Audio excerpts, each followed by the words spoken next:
Hello, my name is Jennifer Marie Forcelli, but everyone calls me JFO, and I am the astrotherapist. Basically, I teach and interpret the language of astrology. I have been teaching astrology for 15 years. I've been reading people's birth charts for 15 years, and what I've learned, the biggest thing I've learned is that astrology is an energy language. It describes people's behavior and certain energy. And my particular niche is really focusing on relationships and psychology and how people do the things they do, why they do the things they do, all of that. But I still, all the time, get a lot of questions about what's going to happen next month, what's a good time for me to ask my boyfriend to move in with me, all these kind of future things, future prediction type of stuff. And astrology definitely can help us understand what's going to happen in a certain way. But I personally don't like really to focus on astrology as a crutch to tell me what, the month of August is going to be for me. Why? Because life is a mystery. And truthfully, the future is unknown. Depending on what you believe, we really do create our own reality. So for me to say that the sun and the moon and Mars are going to be doing this in August, and it means that you're going to be doing, one particular thing in August, I feel that kind of takes away the feeling of that you have the power to make things happen. You have the power to wake up every day and make choices and do what you got to do. Plus, if I tell you that a planet is going to be retrograding one week and that you're not supposed to do something and you have to, then that's going to be a little bit debilitating, right? So I always like to have a little bit of an astrology disclaimer when I'm doing anything that's having to do with prediction work. Because, number one, I want you to know that I don't know your particular birth chart. So I can't hone in on the exact way the planets are going to fall into your chart. And so one way to really break through that problem is below this video, you're going to see specific information for each sign. And I don't want you just to read your sign. I want you to also read your rising sign. Now, let me explain how this works. So a chart is really a picture of the sky at any moment. We could take a chart of the moment right now. It's just a snapshot, just like a photograph of a moment in time of where all the planets are. And we use a specific context to put these planets in, because if you're looking at a vast space in the sky, you need reference points. And what astrologers use is something called the houses. And this is my favorite part about astrology that most people don't know. You see, a chart is a 3-layered cake. The planet, the sign, the house. And each planet is ruled by a sign. Each house is ruled by a sign. So it's really just the 12 themes and 3 different layers. So I'm going to show you in a picture. See this beautiful circle that I have right here?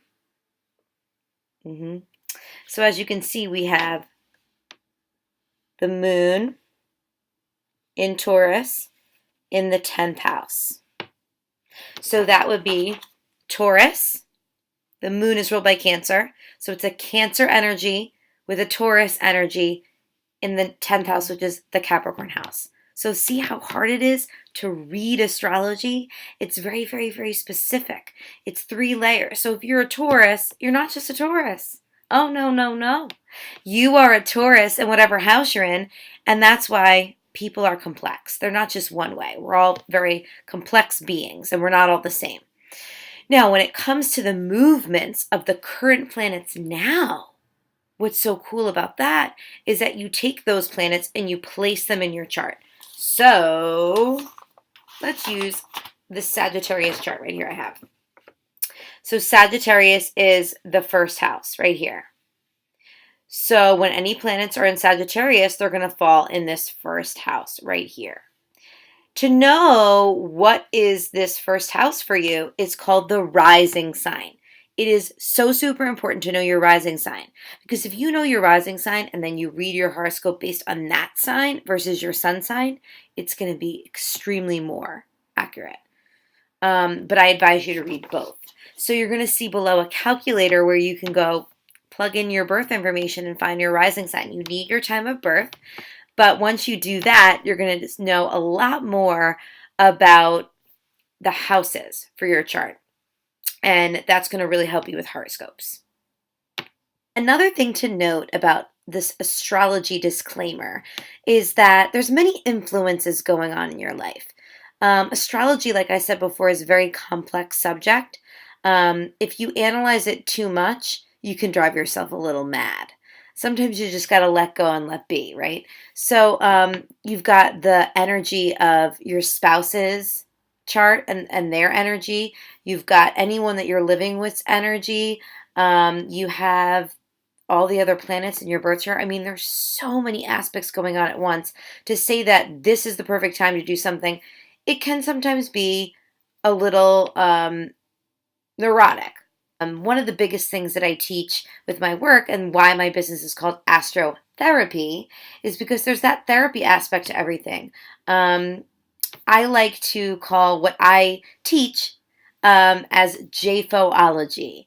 And the point of that is that I have a blender of spiritual tools, spiritual paradigms, and things that I use to kind of guide me in life and help me understand why things are happening the way they are. And that's just my JFO-ism, so to speak. And I believe that everyone should have their own blender of spiritual tools and spiritual things that help them explain the phenomenon of life. And, that's unique to you.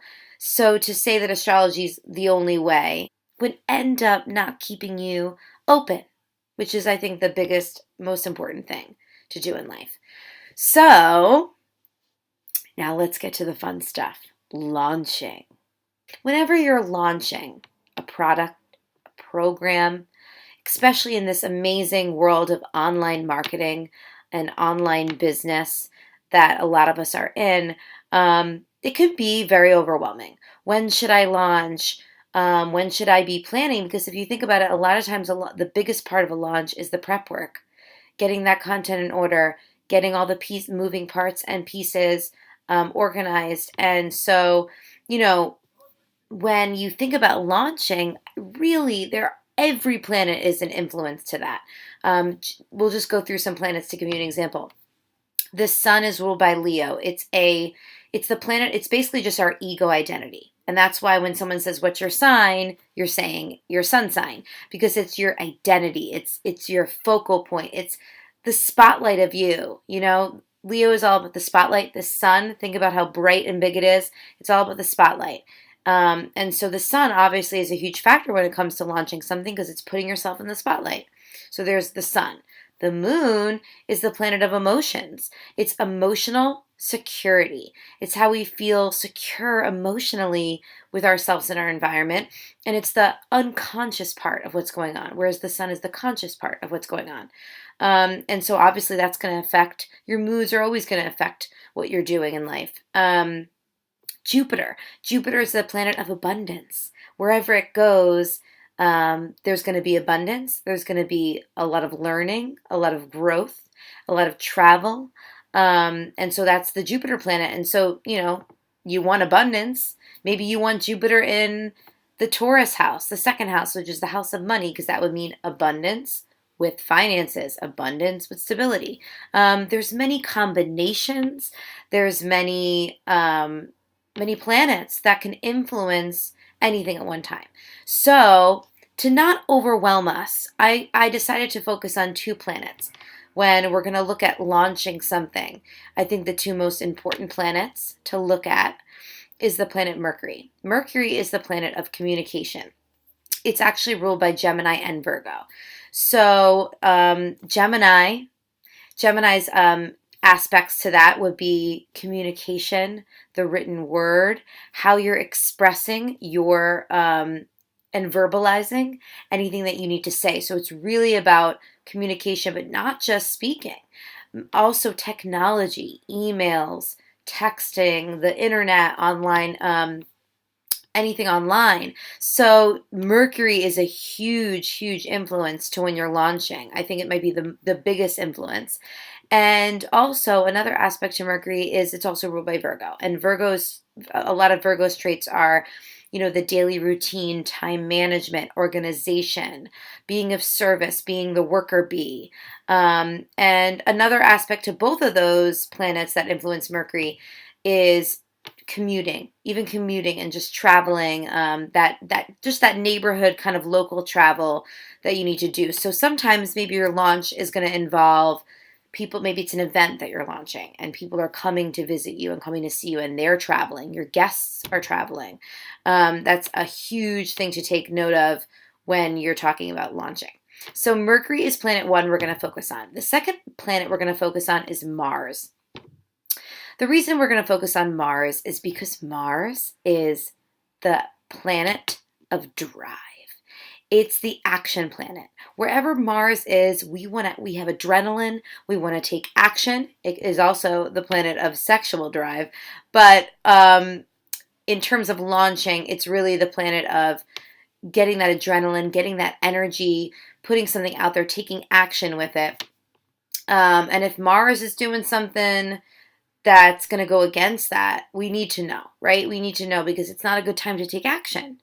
And another thing that I've noticed is, I think we've all heard of Mercury retrograde, but basically what retrograde is, when a planet goes into a retrograde, what that means is it's going slower than it normally goes. So the movement it normally takes, it's just going a little bit slower. But as you know, when you're driving in a car on a highway, a car could go slower, and you're going faster. It looks like it's going backwards. So we like to use that phrase that when a planet's in retrograde, it's going backwards. And what we found as astrologers over many, many years of research is that when planets go retrograde, that planet's energy goes inward. And it's a more of a time of reflection within that planet's energy. So if it's Mars, which we're going to talk about, then it's a time for all of your action to go inward. Maybe you are planning your action. Maybe you're thinking and talking about your action, but you're not actually taking that action. Or maybe you're trying to take action and you keep, not getting there. And it's because Mars is retrograde. So as you can see, even though we don't want to hold to astrology as the final word on what we should do every month, but at the same time, if we know what's going on and we're clear with what's going on with the planets, it's going to make our lives so much easier because we're going to get it. We're going to say, oh, right, that's happening. That's why it's been so hard. And we're not going to feel that stress on ourselves like that it's our fault that we haven't gotten anywhere. We're going to realize that it's just not the season for it, right? And that once the planet goes direct, that's the season or the time that we should be doing something. So Mars and Mercury are going to be our planets. Another reason why I'm focusing on these two planets is because the planets are broken up into two categories, the slower moving planets and the faster moving planets. And so you've got Mercury, Mars, Venus, what else? The sun, the moon. Those are all fast moving planets. For the moon changes signs every 2.5 days. It takes 1 month for a full cycle. So we have 12 cycles of the moon every year going through all the 12 signs. As you know, the sun takes 1 year to make its full cycle. And Mars and Venus Mars, Venus, and Mercury all follow the sun in terms of when they change, but they just go a little bit at a different pace, but they're basically around the same time. And Jupiter takes 1 full year to change signs as well. The other planets like Pluto and Uranus and Neptune, they go very, very slow. Pluto will be in a sign for it went into Capricorn in 2008 and it will not leave Capricorn until I think like 2020 or something like that. So it's a longer process to make its full transition around the cycle. So Mars and Mercury. Now let's start with Mercury. I'm sure you've all heard of Mercury retrograde. Well, Mercury retrogrades every year about 3 to 4 times a year. And it's a pretty big event. Now, when you have a retrograding planet, there's always the pre-retrograde, right before it retrogrades. You got to have like 10 days before. Then you have the retrograde period, and then you have the post-retrograde, where it's waiting to go back to where it was before it retrograded. And so there's 3 phases to a retrograde, and you really, really should wait after all those phases go by to take your action and to move forward. So when Mercury goes retrograde, it is probably the worst time for you to launch something. I will repeat that. When Mercury goes retrograde, it is probably the worst time to launch something. Now, let's really break this down. If you are having if you're launching a yoga retreat in some location and your guests are coming there, the only obstacle when it comes to retrograde you're really going to have is the travel, getting your guests there and getting your guests home. Travel might be a frustrating experience, but because you're in person with each other, I find that retrograde is actually a perfect time to go inward and tap into that spiritual space. And so some of my favorite retreats that I've ever been to have been during a retrograde period. So if your event is in person, you might want to actually have your event strategically placed within a Mercury retrograde period, because I find that the travel problems usually happen in the pre and the post zones, especially the pre, because leading up to the retrograde, we can all feel that energy, right? And then once we get into the retrograde, we kind of adjust. And so it might be actually a perfect time would be during a retrograde to have a retreat and just make sure it's smack dab in the middle so that there's a little bit more chillness with the travel. But you can't, travel's travel. You can't really get around that. Now, if you're launching a program or a event or, a telesummit, anything like that, that's online, where you have to rely on technology not breaking down, do not launch during Mercury retrograde. And I also advise you to not record your telesummit interviews during a Mercury retrograde, because Mercury retrograde is known for tech fails. It's the biggest thing that happens during a Mercury retrograde. Things will shut down, Skype will not work, calls will get disconnected. So anything having to do with technology, recording something, have all of that planned before you launch, and really try to do your launch date not in a retrograde period. So let's talk about dates. Okay, so let's talk about dates for Mercury. Mercury is going to go into its pre-retrograde this month. May 28th is when we're going to slowly start to feel it. Now, you might not feel it right on May 28th. It's a progression. But from May 28th to June 7th is when you're going to have the pre leading up. Let me tell you, I have noticed that the pre sometimes is worse than the retrograde. Because like I said before, we are waiting and preparing to go retrograde. And I think the reason why Mercury is the most frustrating retrograde is because we are such a society of technology. We rely on our phones, we rely on our emails, we rely on that. And when it breaks down, we have no patience. Mercury retrograde's lesson is patience. It's teaching us how to slow down. That's why I said before that if it's a retreat where you're doing some sort of meditation and yoga in person with people, a retrograde is a great time to do that. A retrograde also is a great time to be creative. So if you want to plan your content, right? So a great launch calendar would be to do all of your creative content within the retrograde period. And during the pre and post retrograde, don't do anything. Go get your nails done, go to the salon, maybe just veg with a book. Really slow down during those times to not make yourself go crazy. And during the retrograde, do your most creative work in your home with yourself. Go to meditate, go to yoga, do those kinds of things, and then launch when you're out of the retrograde.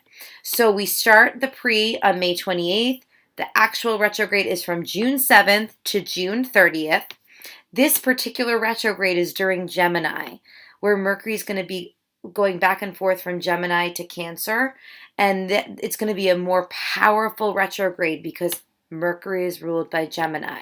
So I really advise you to not launch. Now, if you are about to launch something and you're watching this video and you can't do anything about it, then that's fine. Don't stress about it. Just know what's going on and breathe through it. If something breaks down, make a joke. It's fine. But this is good to know for future. Now, I'm going to tell you all the dates. So here we go. So June 7th to June 30th is the next retrograde period. And then we go into the post-retrograde. July 1st to July 17th is the shadow time for Mercury. So we are out July 17th. We're out of there. The next retrograde period is October 4th to October 24th. So for that, the pre-retrograde starts September 24th. And the post-shadow phase is from October 25th to November 10th. All of this is written down below this video for you if you want to check that out in the written way. And then the next, so let's talk about 2015, because a lot of us business owners, we like to prep our launch calendar for the next year. So let's break down the dates for next year. So we have January 12th to January 21st is the pre-shadow phase. So I really advise you to get any launching done maybe in December. Now I know it's a holiday month, but that would be a great time to launch if you need to launch before the next year. But yeah, so the beginning of 2015, we're going to be feeling a retrograde with Mercury. So January 22nd, the end of January, to February 11th is the retrograde period. And the post-shadow phase is from February 12th to March 5th. So for 2015, launching should begin in March. That is going to be the golden month for launching, especially April, because we're not in a retrograde with Mercury, and it's Aries, which is the first sign of the zodiac. Spring starts the zodiac cycle, and Mars is an Aries planet. So Aries is that action sign. So I would say for 2015, you're looking at March and April to be really great months to launch. The next Mercury retrograde in 2015 is May 9th to May 18th is the shadow phase. And then the retrograde is from May 19th to June 11th. And then we're not out of that shadow phase until June 29th. So from June 12th to June 29th. So again, a great next time to launch for 2015 is July and August. Again, August is a fire month. That's when the sun goes into Leo. So those are two great months for launching in 2015. The next retrograde, the last retrograde of 2015, is September 8th to September 17th is when we're going to start to feel that pre. And then September 18th to October 9th is the retrograde. And then we're out of that October 10th to October 25th. So, do you see a pattern here? So we're going to have November and December of 2015 is the next round of launching. So as you can see, there's a pattern here. You're going to want to do your content in January and February. That's when you want to go inward and really write and get all that creative juices out. And then launch March, April. And then, you're back into creative zone May and June. And then you're launching July and August. And then you're back to creative zone September, October. And then you're launching November, December. Okay, so that is the planet Mercury. Now let's move on to Mars. So Mars has been tricky. I don't know if you've been feeling it. So let me talk to you about Mars. Mars is ruled by the planet Aries. Some say it's also ruled by Scorpio, but I think it's really mostly and mainly an Aries planet. And Aries, like I just said, is the beginning of the zodiac year. It starts spring, and it's an action planet. It's a fire sign, and it's a survival stage fire sign. So it's adrenaline fire. It is like survival. And Aries are known to always get their way. They see one side, they have tunnel vision, they go for it, and they're on fire. And so remember, in your chart, we all have every sign in our chart. It's just where it's placed in the circle. And it's also, do we have planets there? Do we not have planets there? But no matter what, anytime a planet in the sky in the moment of now is taking, a path through that sign in your chart, it's still triggering that part of your chart for you. So even if you're not an Aries, it's going to bring out your Aries wherever it is. And so obviously, we want to when we're talking about launching, we want that Aries energy or that Mars energy to be in certain houses. Maybe we want it to be near the money house. Maybe we want it near the career house. Or maybe we want it to be near the creative house, like the Leo, where we're expressing ourselves and we're shining, because we want that charged up energy, right? So, like I said before, below this video, I'm going to have more detailed breakdown. You're going to see more detailed breakdown of how it's going to work, particularly for you and your chart. But let's just talk about what Mars has been doing. So Mars is ruled by Aries. The opposite of Aries is Libra. Libra sees both sides. Libra is a people pleaser. Libra wants to constantly give of the self to another and kind of neglect what Libra wants for the other. Now, Libra is a great sign for partnership, collaboration, balance, harmony. But if it's within Mars, if Mars is, which Mars has been in Libra since December of 2013. When Mars is in Libra, it's kind of confused. It wants to be Aries energy. It wants to take action and have this adrenaline, but that Libra air energy that wants to people please is also there. So from December till now, we've been in this weird dance of wanting to take action, wanting to take charge of something, but feeling pulled back, feeling doubting, feeling like we don't know which way to go, feeling indecisive. And that's not great energy for launching. Now, another thing that's been happening is since March 2nd, we've been in retrograde with Mars. So not only has Mars been in this Libra energy, but it's been going backwards. Can I tell you how confusing that is for our Mars energy? We just want to move forward. And so depending where Libra is in your chart, that's where Mars would have been for the last, couple months.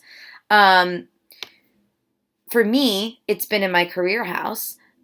So I've been feeling like a need to want to take action in my career, but then also like, I don't know, like indecision and maybe a little bit of laziness and more of an introspective, want to go in space versus going out. So for launching, we want to go out. We want adrenaline. We want that energy going. So I am happy to report the good news. Mars is officially going direct on May 19th. Monday, May 19th, which actually might be today if you're, depending on when you're watching this video. Now remember, we have a shadow period. When it comes to a shadow period, they're very long, but we're direct. So the truth of the matter is, you're going to start feeling that action flowing, and you can start taking action. But if I'm going to be really strict with you in terms of dates for launching, I would completely wait till March not only is out of the shadow period, but is out of Libra, because that is when we're going to feel a shift. And that's when like that golden magical energy of Mars is going to come out. So seeing what's happening with the other planets as well, let's really break down the best time to launch this year. Is going to be July 22nd. Now let me tell you why. Mars goes direct this month. Today, if you're watching this on May 19th, and we're going to start feeling that motion going forward. But it doesn't get out of the shadow period until July 22nd. And it doesn't leave Libra until July 26th. So end of July is like the most amazing time to launch this year. End of July, August. Now let me tell you why. We've got Mars finally direct. We've got no Mercury retrograde anymore, right? We have the sun going into Leo around that time. And that Leo energy is, not only is it fire energy, but the sun is ruled by Leo. And like I said before, it is the shining light. It's putting ourselves in the spotlight. So it's a great time to, put yourself out there in a creative way. And then we've got Jupiter. I'm really excited about this. Jupiter, the planet Jupiter, has been in Cancer. Jupiter is the planet of abundance. It's been in the sign of Cancer, which is home, family. So we've really had a lot of abundance with family and home in the last year. But on July 16th, Jupiter is going to go into Leo. And it's going to go in there first, and then the sun's going to go into Leo. So we're going to have a lot of Leo, and it's basically going to be the year of Jupiter and Leo. So this is a wonderful, wonderful aspect that's going to support our launching. And just to take note, for Mars next year, there's no retrograding. Mars will not retrograde at all in 2015. So 2015 is going to be a great, powerful year for launching. So for this year, I really want you to focus on end of July, August as your golden time to launch something. I really, really hope you enjoyed this video. Below you can see more specific information about the dates that I mentioned, and you can also see more specific information about your sign. And don't forget to check out that calculator I told you about and find out your rising sign so you can read both and really get more detailed information for yourself. Have a wonderful launching year. Hope to see you soon.